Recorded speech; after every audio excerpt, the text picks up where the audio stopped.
Sure. talking with Mark Hurley, a retired member of the Air National Guard. He has some intimate knowledge on how these systems are set up when it comes to leaking classified information, as we've seen last week. And even weeks before that, this information came out on a gaming server of sorts. But last week, they had the very high-profile instance of an individual being arrested. And if you could, I guess just talk about the levels of secrecy there are, and especially in this time where we have everybody's connected, even these top secrets channels have to have some kind of networking capabilities, right? Oh, absolutely. And this these particular documents came out of what is a special compartment information facility. It's part of a JWIC system. That's a Joint Worldwide Information Communication System.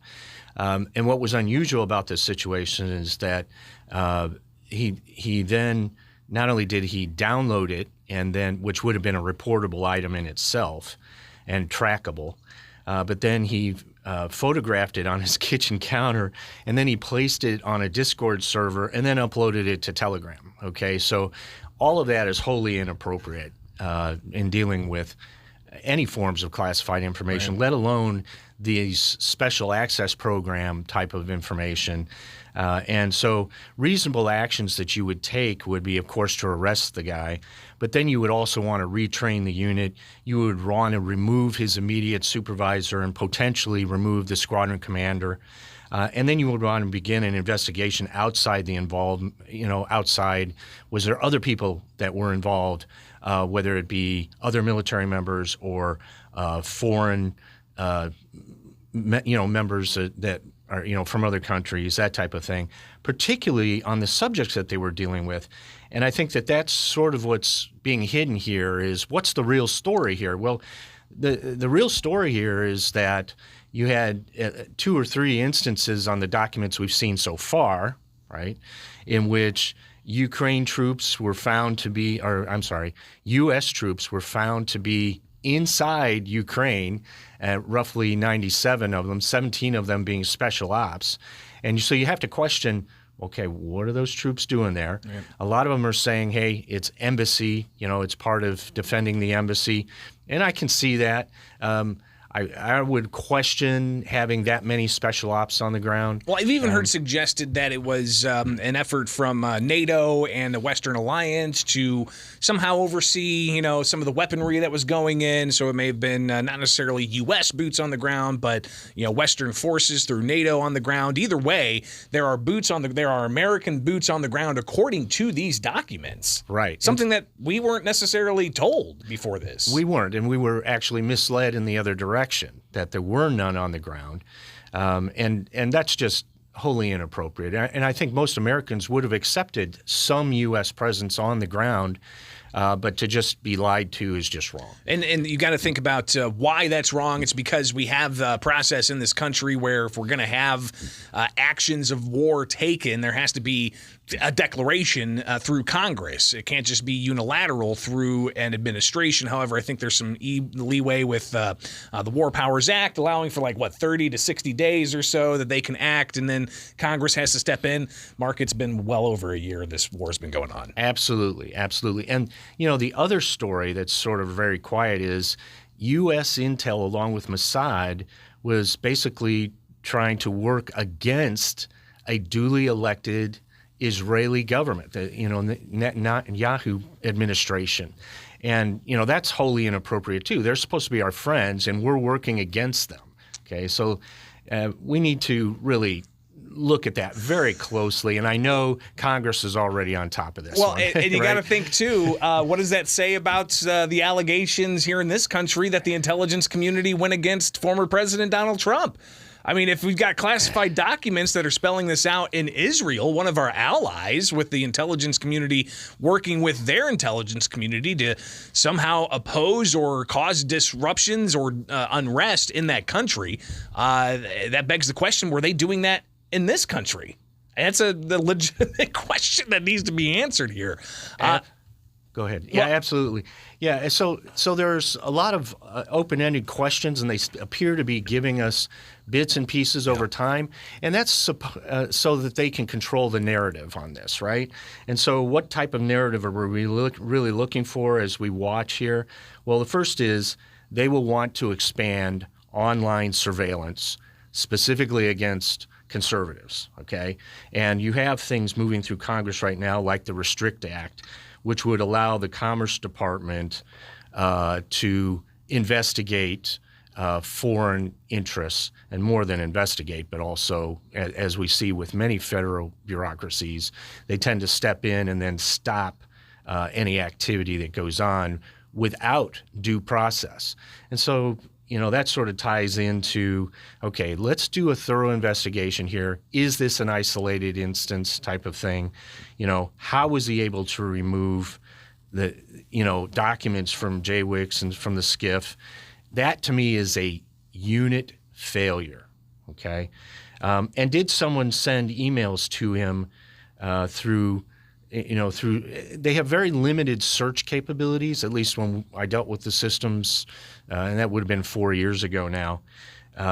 So things could have changed since then, but my sense of it is somebody was feeding this young 21-year-old information, okay?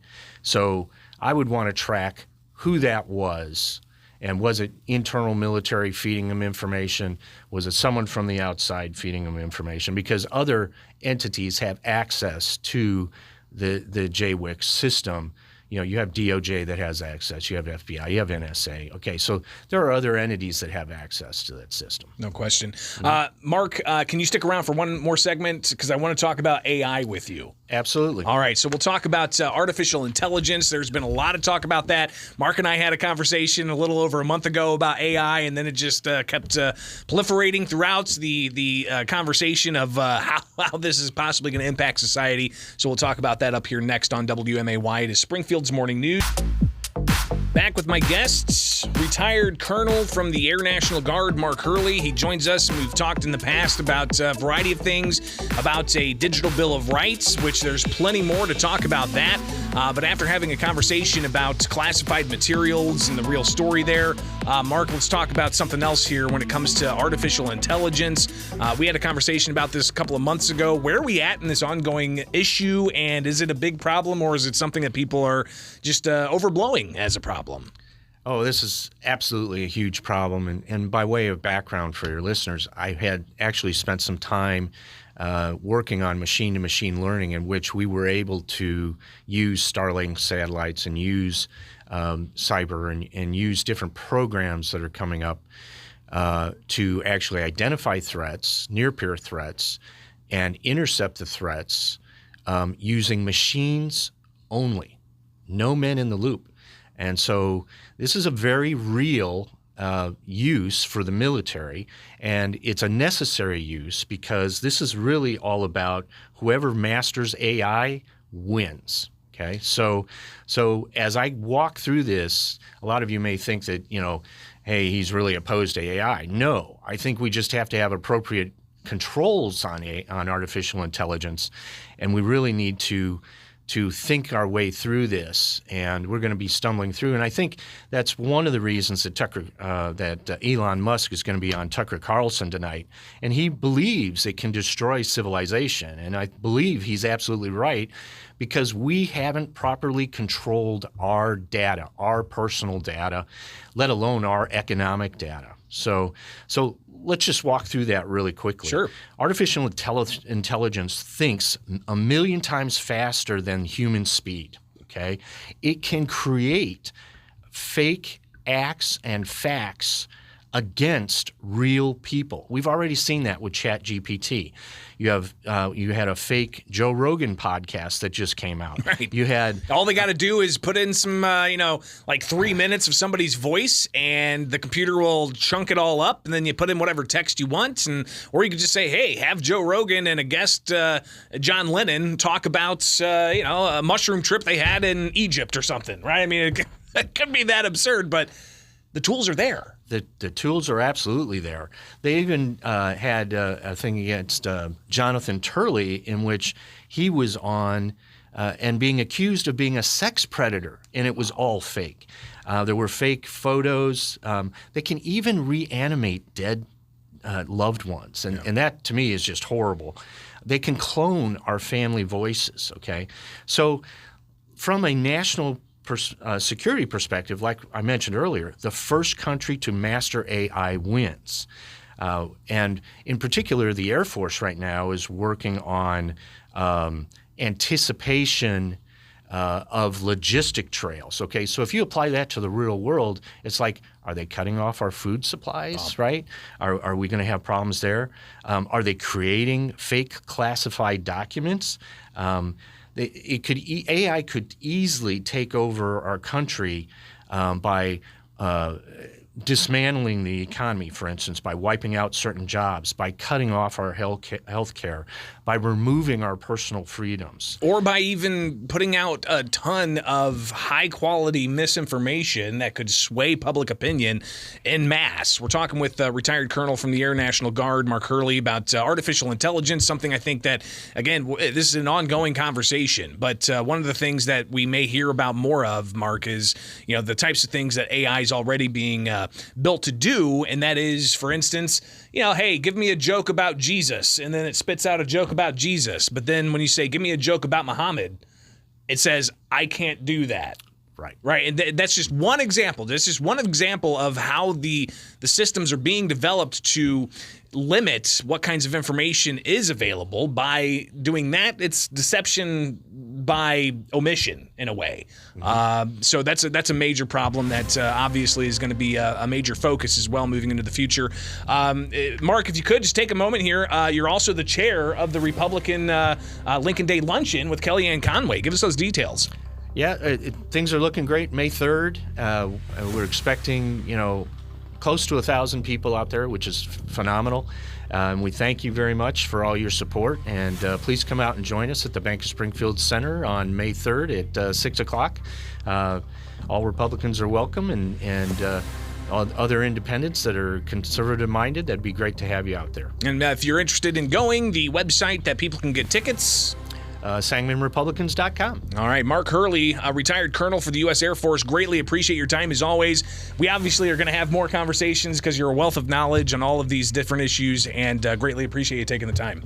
Thank you much, Greg. It is Springfield's Morning News on WMAY, 8 o'clock, and T-minus 20 minutes for Elon Musk's Starship launch. From the Fly SPI Studios, take the easy way out.